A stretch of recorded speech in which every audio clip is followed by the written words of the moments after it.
Class 6 अध्याय 7 सामाजिक विज्ञान। भारत की सांस्कृतिक जड़ें।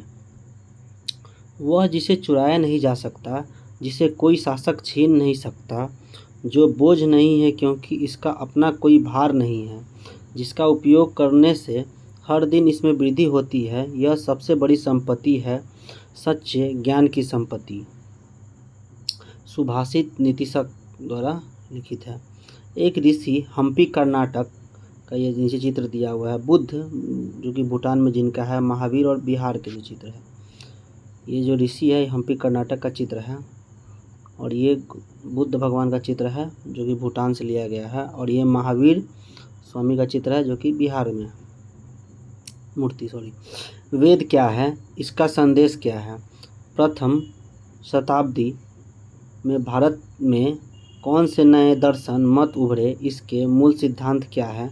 लोक और जनजातीय परंपराओं का भारतीय संस्कृति में क्या योगदान रहा है, इसके आंसर हम लोग जानेंगे। आध्यात्मिक क्या होता है?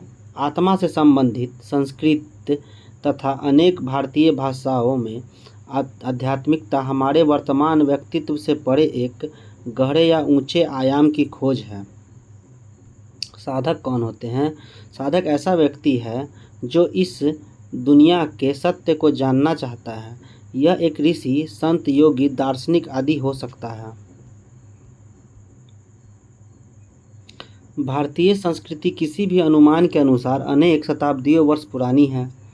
किसी प्राचीन वृक्ष के समान इसमें अनेक जड़ें और अनेक शाखाएं हैं। जड़ें एक सामान्य तने को पोषण देती है। इस तने से अनेक शाखाएं निकलती हैं जो भारतीय संस्कृति के विभिन्न पहलुओं को दर्शाती है। हालांकि ये एक सामान्य तने से जुड़ी हुई हैं। इसमें से कुछ शाखाएं कला, साहित्य, विज्ञान, चिकित्सा, धर्म, शासन पद्धति, मार्शल आर्ट्स, युद्ध कलाएं जो होती हैं आदि हैं। कुछ ऐसे दर्शन भी हैं जिनसे हमारा तात्पर्य उन विचारकों के समूह या आध्यात्मिक साधकों से है जो मानव जीवन, विश्व आदि के बारे में समान विचार रखते हैं। अनेक पुरातत्वविद, वैज्ञानिकों तथा विद्वानों ने बताया कि भारतीय संस्कृति की कुछ जड़ें सिंधु या हड़प्पा अथवा सिंधु सरस्वती सभ्यता की ओर जाती है, जिन्हें हम अध्याय 6 में पढ़ चुके हैं। आगे चलकर समय बीतने के साथ भारत में सैकड़ों प्रकार के जीवन दर्शन उभरे। हम यहाँ ऐसे कुछ प्रारंभिक दर्शन के बारे में बात करेंगे जिन्होंने भारत को एक विशिष्ट व्यक्तित्व वाले देश के रूप में आकार दिया है। इन्हें तथा इसकी जड़ों को समझकर ही हम इंडिया अर्थात भारत को भली भांति समझ सकेंगे। वेद और वैदिक संस्कृति। वेद क्या है? वेद शब्द विद से आया है, जिसका अर्थ है ज्ञान, अर्थात उदाहरण के लिए विद्या। हमने पिछले अध्याय में ऋग्वेद का उल्लेख किया है। वास्तव में 4 वेद हैं: ऋग्वेद, यजुर्वेद, सामवेद, अथर्ववेद। ये भारत के सबसे प्राचीन ग्रंथ है और वस्तुतः विश्व के सबसे प्राचीन ग्रंथों में से एक है। वेदों में हजारों ऋचाएँ हैं, कविताओं और गीतों के रूप में प्रार्थनाएं हैं। ये लिखित रूप में नहीं थी, अपितु इनका मौखिक पाठ किया जाता था। ये ऋचाएँ सप्त सिंधु क्षेत्र में रखी गई, जिनके बारे में हम अध्याय 5 में पढ़ चुके हैं। यह कहना कठिन है कि इन चारों ग्रंथों में से प्राचीनतम ग्रंथ ऋग्वेद की रचना कब हुई। विशेषज्ञों ने इसकी रचना 5वीं से 2वीं शताब्दी के बीच किए जाने का प्रस्ताव किया। इस प्रकार यह ग्रंथ 100 से 200 पीढ़ियों तक गहन प्रशिक्षण के माध्यम से स्मृतिबद्ध किए गए एवं मौखिक रूप से बिना किसी विशेष परिवर्तन के आगे संप्रेषित किए गए।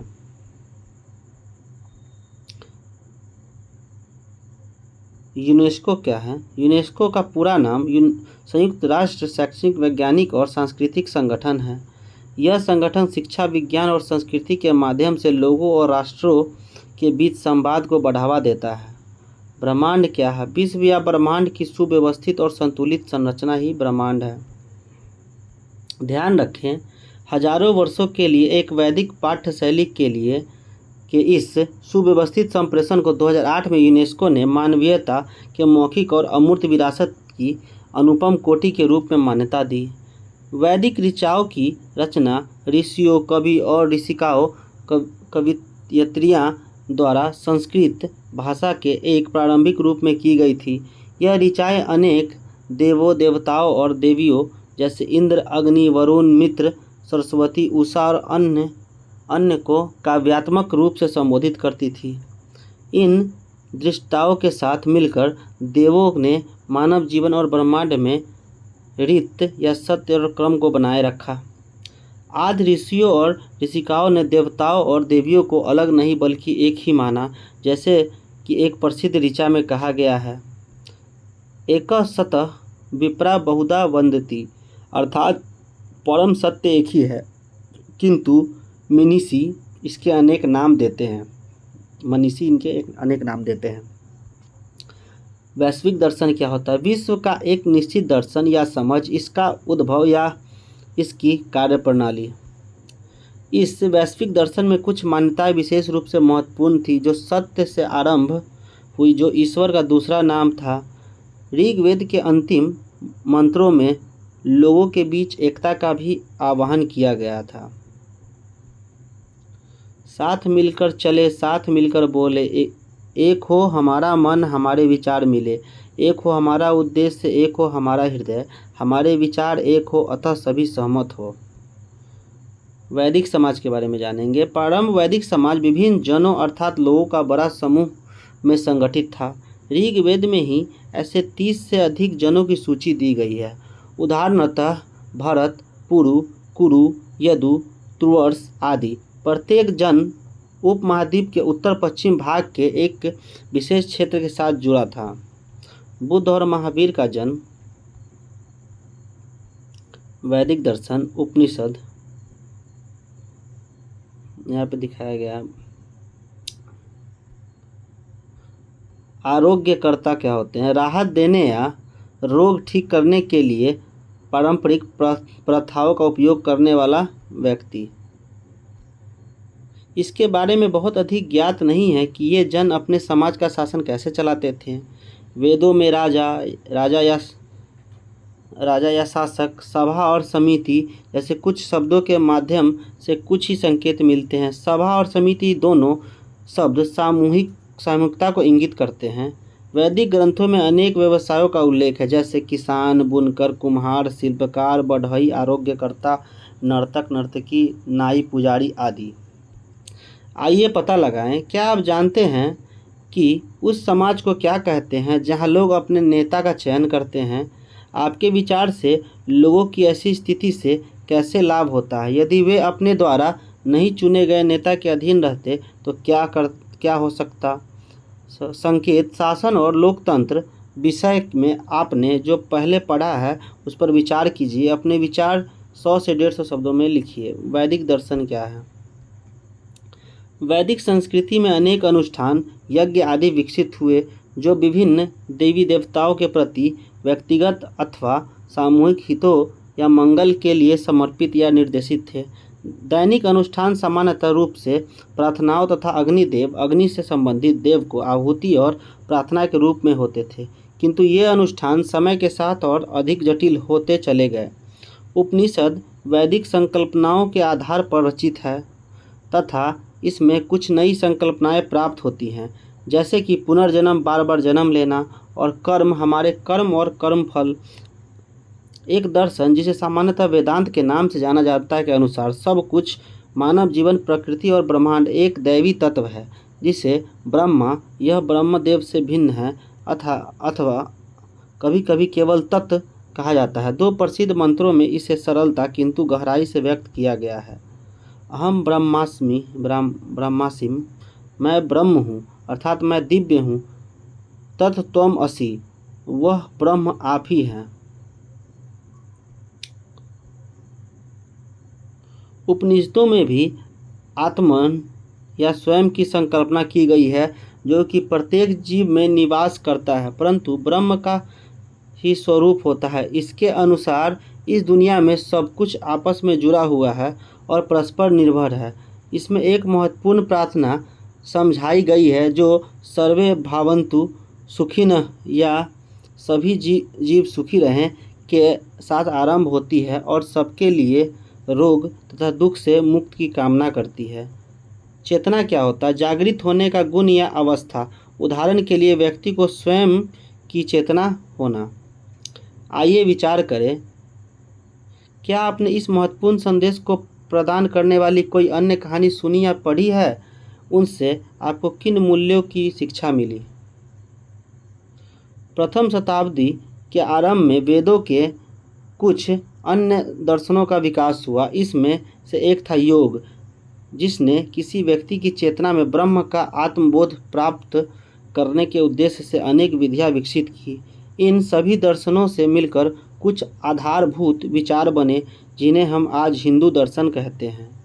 बौद्ध मत। कुछ अन्य दर्शनों का भी आविर्भाव हुआ, जिन्होंने वेदों की प्रभुता को नहीं स्वीकार किया और अपनी स्वयं की पद्धति विकसित की। उनमें से एक बौद्ध मत है। लगभग 2.5 शताब्दी पूर्व राजकुमार सिद्धार्थ गौतम ने लुम्बिनी, वर्तमान नेपाल में जन्म लिया।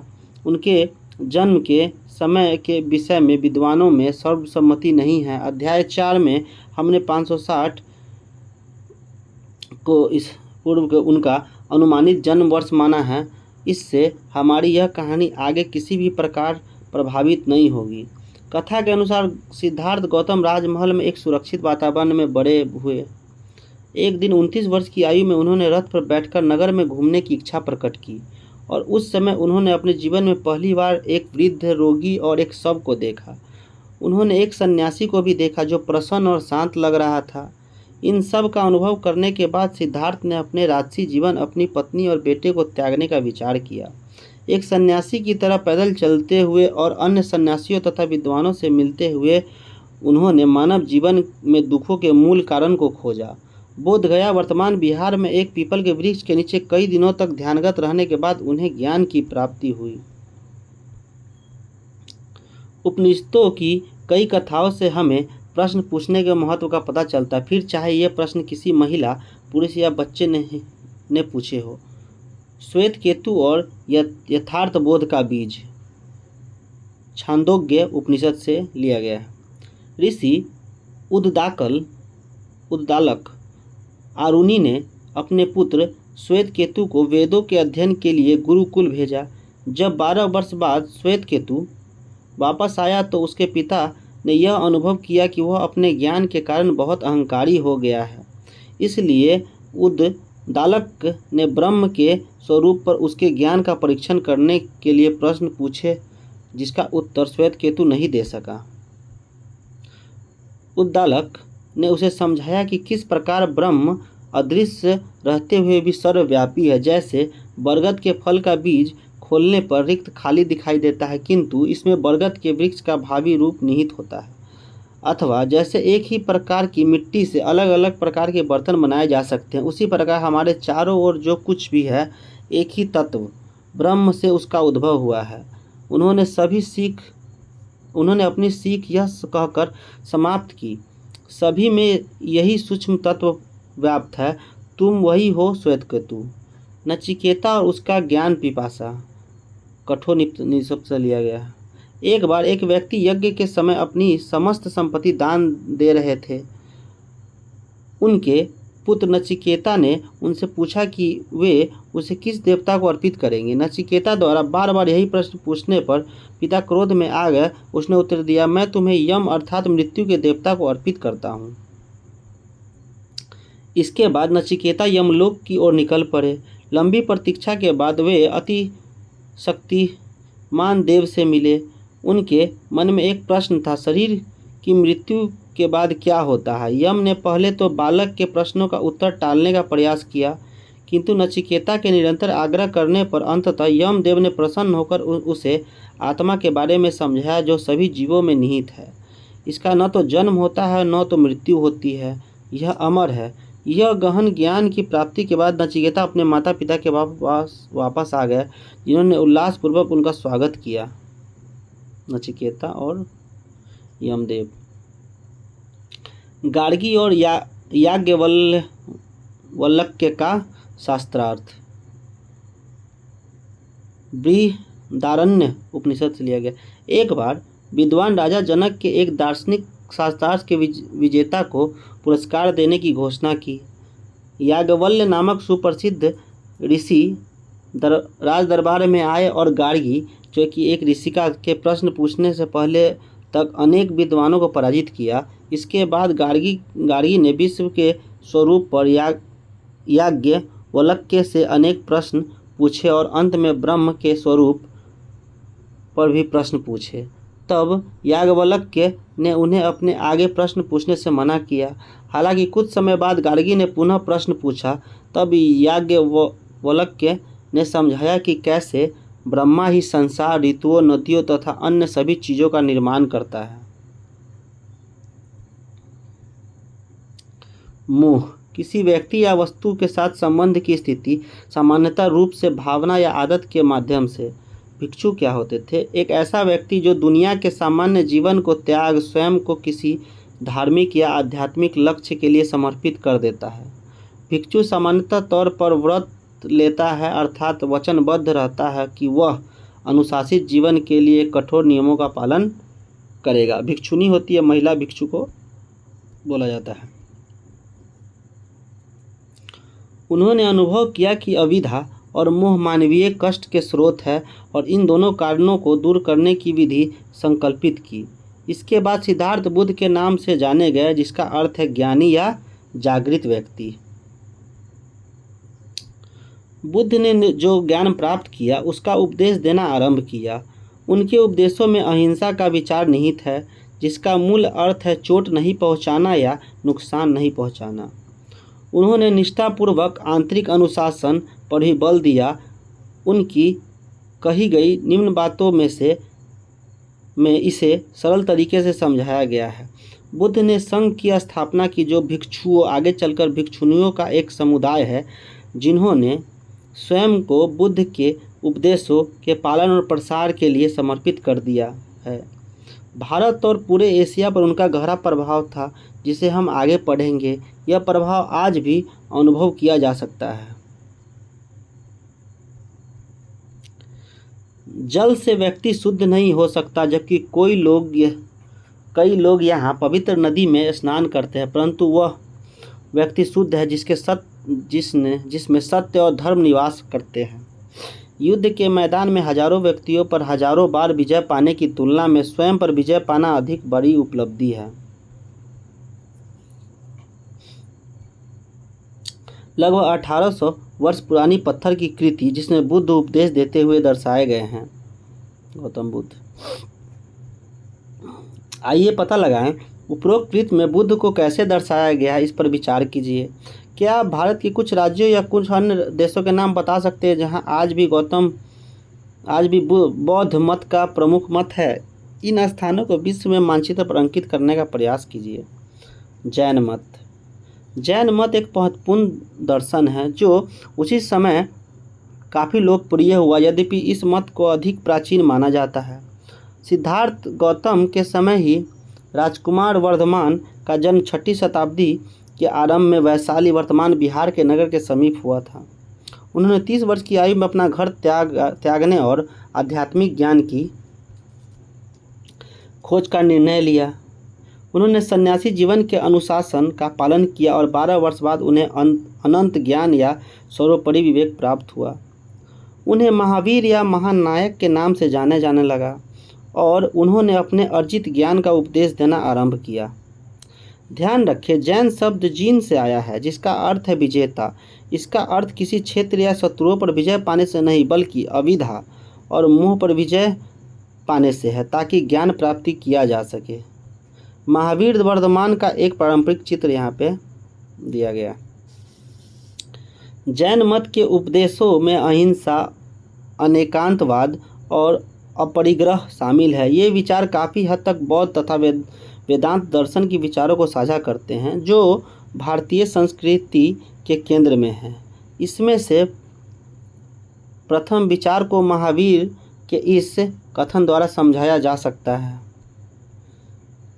सभी सांस लेने वाले उपस्थित जीवित संवेदनशील जीवों को मारा न जाए, न ही उनके साथ हिंसा की जाए, न दुर्व्यवहार किया जाए, न ही सताया जाए तथा न ही दूर हटाया जाए। अंतिम दो बातों को सरल शब्दों में समझते हैं। अनेकांतवाद का अर्थ है केवल एक पक्ष या दृष्टिकोण नहीं, अर्थात सत्य के अनेक पक्ष हैं और इसे केवल एक कथन द्वारा पूरी तरह समझाया नहीं जा सकता। अपरिग्रह का अर्थ होता है असंग्रह।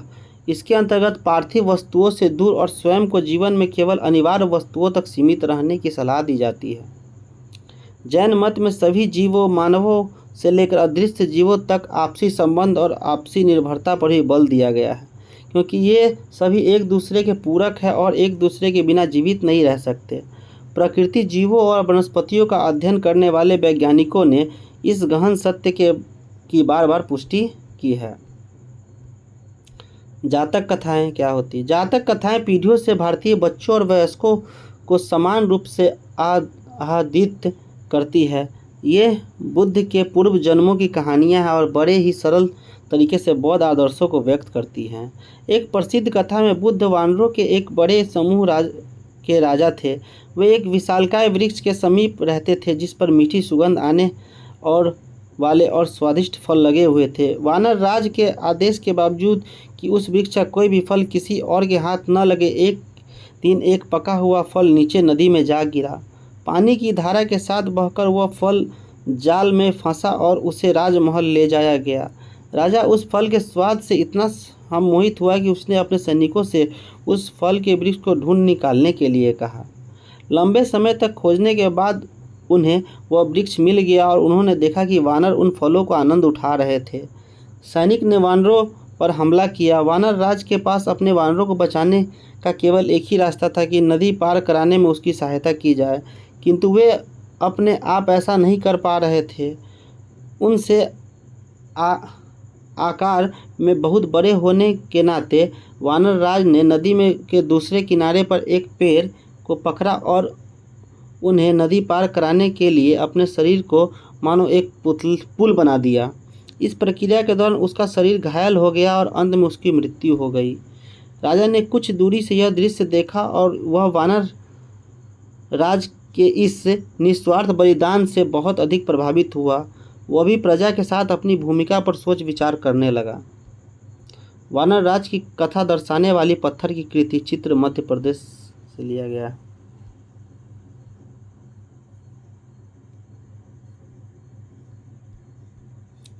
एक जैन कथा। रोहिणे एक बहुत कुशल चोर था जो पकड़े जाने के सभी प्रयासों को विफल कर देता था। एक बार नगर की ओर जाते हुए रास्ते में उसने अकस्मात ही अज्ञान के साधारण जीवन से मुक्त पाने के बारे में महावीर द्वारा दिए जा रहे उपदेश से कुछ वाक्य सुन लिया।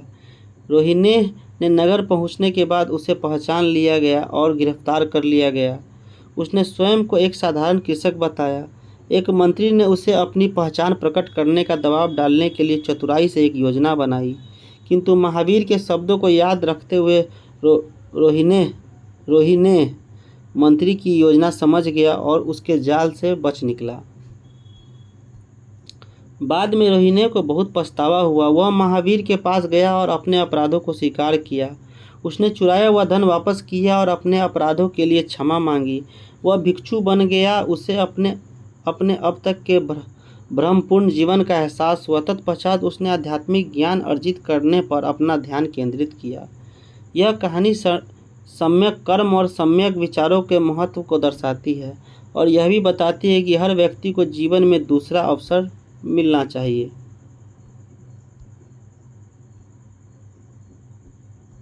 उपरोक्त भित्ति चित्र नई दिल्ली के एक जैन मंदिर से है।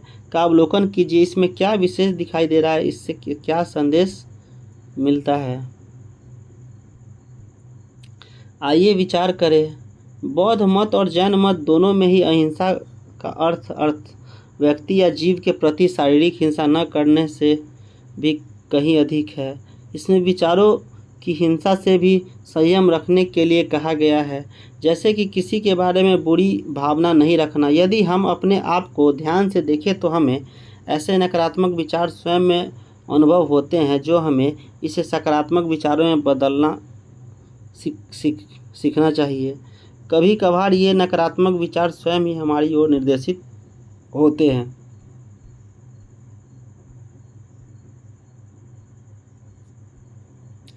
बौद्ध एलोरा महाराष्ट्र में 6ठी और 10वीं शताब्दी के बीच पहाड़ों में काटकर गुफाएं बनाई गईं। इसमें से कुछ गुफाएं हिंदू दर्शन से है, जबकि अन्य बौद्ध और जैन मतों से संबंधित हैं। बौद्ध मत और जैन मत दोनों में भिक्षुओं तथा कभी कभी भिक्षुणियों ने भी देश के सुंदर स्थानों की यात्रा की तथा अपने अपने उपदेशों का प्रचार प्रसार किया। इनमें से कुछ लोगों ने विभिन्न स्थानों पर जाकर नए विहार बनाए, जबकि कुछ ने पत्थरों की गुफाओं में सन्यासी का जीवन बिताया। पुरातात्विक खोजों में इन विहारों के कुछ अवशेष मिले। कई स्थानों पर पत्थर की गुफाओं में उन भिक्षुओं के नाम भी मिले हैं जो यहाँ रहे थे और पत्थर के बिस्तर पर सोए थे। आइए विचार करें। अंग्रेजी भाषा में हिंदू, बौद्ध, जैन और सिख मतों के धर्म का नाम दिया जाता है। हमने इन शब्दों का प्रयोग नहीं किया है। यहाँ इन्हें दर्शन या मत इस अध्याय में आगे विश्वास कहा गया है। इसका कारण यह है कि इन मतों और दर्शनों के अनेक आयाम हैं जिनका हम आगे अध्ययन करेंगे, जैसे कि उनका दार्शनिक पक्ष, आध्यात्मिक पक्ष, नैतिक पक्ष, सामाजिक पक्ष, धार्मिक पक्ष इत्यादि। अनेक विद्वान मानते हैं कि अंग्रेजी का शब्द रिलीजन भारतीय सभ्यता के संदर्भ में बहुत सीमित है। उस समय अन्य अनेक मत भी प्रचलित थे। उदाहरण के लिए इसमें एक चार्वाक दर्शन है जिसे कभी कभी लोकायत भी कहा जाता है। इसके अनुसार यह भौतिक जगत की ही एकमात्र सत्य है और इसलिए मृत्यु के पश्चात जीवन का होना असंभव है। ऐसा प्रतीत होता है कि इस दर्शन को अधिक लोकप्रियता नहीं मिली और समय के साथ यह विलुप्त हो गया। हमने इसका उल्लेख यहाँ इसलिए किया ताकि यह दर्शाया जा सके या बौद्धिक या आध्यात्मिक विश्वास प्रथाओं में व्यापक विविधता थी और लोग अपने अनुसार इसे चुनने के लिए स्वतंत्र थे। यद्यपि वैदिक, बौद्ध और जैन दर्शनों में महत्वपूर्ण भिन्नताएं थीं, तथापि उनमें कुछ समान संकल्पनाएं भी थीं, जैसे धर्म, कर्म, पुनर्जन्म, दुखों और अज्ञानता के अंत की खोज एवं अनेक अन्य महत्वपूर्ण मूल्य आदि। वास्तव में यह उस वृक्ष का तना या मूल भाग है जिसके उदाहरण के साथ हमने इस अध्याय की शुरुआत की थी। लोक और जनजातीय जड़ें। हमने अब तक जिन सांस्कृतिक जड़ों को देखा है उन्हें कई शास्त्रों में वर्णित किया गया है। भारत में समृद्ध मौखिक परंपराएं भी रही हैं। इसका अर्थ है उन उपदेशों और प्रथाओं के बारे में ज्ञान जो कि नित्य अभ्यास के द्वारा आगे संचालित हुआ, न कि लिखित शास्त्रों के द्वारा। वेदों के संदर्भ में यह लागू होता है। इसमें अनेक लोक प्रथाएं हैं जो आम लोगों द्वारा प्रसारित होती हैं और जनजातीय परंपराएं जनजातियों द्वारा प्रसारित होती हैं। जनजाति क्या होती है? इस सामाजिक इकाई की अपने परिभाषित अनेक परिभाषाएं दी गई है। आज के समय में मानव विज्ञान का अध्ययन करने वाले वैज्ञानिक जनजाति को उन परिवारों या वंशों का समूह मानते हैं जो एक समान उत्पत्ति, संस्कृति और भाषा समझते हैं, आपस में निकट संबंध बनाए रखते हैं। वे समुदाय में रहते हैं जिसके एक मुखिया होता है और उनके पास अपनी कोई निजी संपत्ति नहीं होती है। यह जानना रुचिकर है कि प्राचीन भारत में जनजाति के लिए कोई शब्द नहीं था। जनजातियाँ केवल अलग अलग जन थी जो एक विशेष परिवेश में रहती थी, जैसे कि वन या पहाड़। भारत के संविधान में अंग्रेजी में इसके लिए ट्राइब्स और ट्राइबल कम्युनिटी और हिंदी में जनजाति शब्द का उपयोग किया गया है। आधिकारिक आंकड़ों के अनुसार वर्ष 2011 में भारत के अधिकांश राज्यों में 705 जनजातियां निवास करती थी, जिसकी संख्या लगभग 104 मिलियन थी। यह ऑस्ट्रेलिया और यूनाइटेड किंगडम की कुल जनसंख्या से अधिक है। 19वीं शताब्दी में जनजातियों का अध्ययन करने वाले मानव वैज्ञानिकों ने उन्हें प्रायः सभ्य मानवों की तुलना में आदिम या हीन बताया। जनजातीय समुदायों तथा उनकी समृद्ध एवं जटिल संस्कृतियों के गहन अध्ययन के बाद इस प्रकार के पक्षपातपूर्ण विचारों को अधिकांशतः नकार दिया गया है। जैसा कि हमने इस अध्याय में उल्लेख किया है कि लोक और जनजातीय परंपराओं तथा प्रमुख विचारधाराओं के बीच निरंतर संपर्क होता रहे। दोनों ही दिशाओं में देवताओं, संकल्पनाओं, दंतकथाओं और रीतियों का आपस में आदान प्रदान होता रहा है। उदाहरण के लिए परंपरा के अनुसार पूरी ओडिशा के भगवान जगन्नाथ मूल रूप से जनजाति देवता थे। देवी माताओं ने के जिन विभिन्न रूपों की पूजा की जाती थी उसके लिए भी यही बात कही जा सकती है। दूसरी ओर कुछ जनजातियों में हिंदू देवों को काफ़ी समय पहले ही अपना लिया गया था और महाभारत तथा रामायण के उन अनेक रूप हैं। यह भारत के पूर्वोत्तर के राज्यों से लेकर तमिलनाडु तक बहुत अच्छी तरह लिखा गया है। इस प्रकार के परस्पर संपर्क इतने लंबे समय से तथा इतनी सहजता से कैसे होते रहे हैं? ऐसा इसलिए हो सका क्योंकि लोक जनजातियों और हिंदू विश्वासों में अनेक समान प्रकार की संकल्पनाएं थी। उदाहरण के लिए तीनों में प्राकृतिक तत्वों जैसे कि पर्वतों, नदियों, पेड़ों, पौधों और जंतुओं तथा कुछ पत्थरों को भी पवित्र माना गया क्योंकि इन सब में चेतना है। निसंदेह जनजातियों द्वारा उन प्राकृतिक तत्वों से संबंध कई देवताओं की पूजा की जाती है। उदाहरण के लिए तमिलनाडु में नीलगिरी पर्वत में निवास करने वाली टोडा जनजाति, इनमें से एक तस्वीर बाईं ओर दी गई है, के अनुसार इस पर्वत के 30 से अधिक शिखर देवी देवताओं के निवास स्थान हैं। ये शिखर इतने पवित्र माने गए हैं कि टोडा जनजाति के लोग अपनी उंगली से इसकी ओर संकेत भी नहीं करते। टोडा जनजाति के लोग देवताओं में इतनी बहुलता के पश्चात हिंदू धर्म के समान अनेक जनजातियों में भी उच्चतर देवत्व या परमात्मा की संकल्पना है। उदाहरण के लिए अरुणाचल प्रदेश की अनेक जनजातियां डोनी पोलो की पूजा करती है जो सूर्य और चंद्रमा के मिले जुले रूप में माने गए हैं और इन्हें आगे चलकर परमात्मा माना गया। मध्य भारत में क्षेत्र में खंडोबा भगवान के संबंध में भी ऐसे ही हैं। पूर्वी भारत में मुंडा और संथाल जनजाति अन्य दैविक शक्तियों के साथ सिंगबोंगा की पूजा करते हैं जिन्हें वे परमेश्वर कहते हैं और जिन्होंने यह संपूर्ण विश्व बनाया है। ऐसे अनेक उदाहरण हैं। भारतीय समाजशास्त्री आंद्रे बेत्ते ने इस स्थिति के बारे में कुछ इस तरह बताया है। भारतीय उपमहाद्वीप में रहने वाले हजारों जातियां और जनजातियां इतिहास के आरंभिक समय तथा उससे भी पहले से आपस में एक दूसरे की धार्मिक आस्थाओं और प्रथाओं को प्रभावित करती रही है। जनजातीय धर्मों पर हिंदू दर्शन के प्रभाव को व्यापक रूप से स्वीकार किया गया है, किंतु यह भी सत्य है कि न केवल इसके निर्माण के चरण में बल्कि इसके पूरे विकास क्रम में हिंदू दर्शन जनजातीय आस्थाओं से प्रभावित हुआ है। स्पष्ट रूप से इस लंबे समय के परस्पर संपर्क का परिणाम आपसी संबंध समृद्धि रही है। इस प्रकार लोक और जनजाति मान्यताएं और प्रथाएं भारत की सांस्कृतिक जड़ों में महत्वपूर्ण स्थान रखती है। हम अगले अध्याय में इस विषय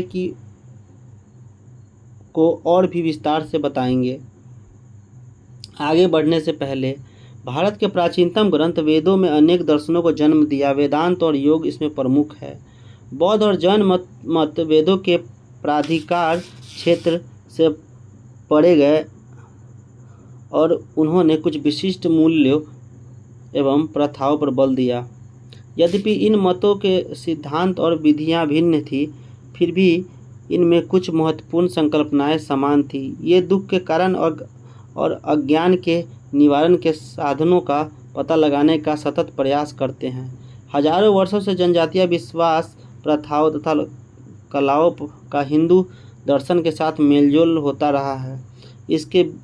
इनके बीच दोनों ओर से अबाधित आदान प्रदान चलता रहा है। जनजातीय विश्वास प्रथाएं आमतौर पर भूमि और उसकी विशेषताओं को पवित्र मानती है। उनमें प्रायः देवत्व की एक उच्च संकल्पना भी होती है।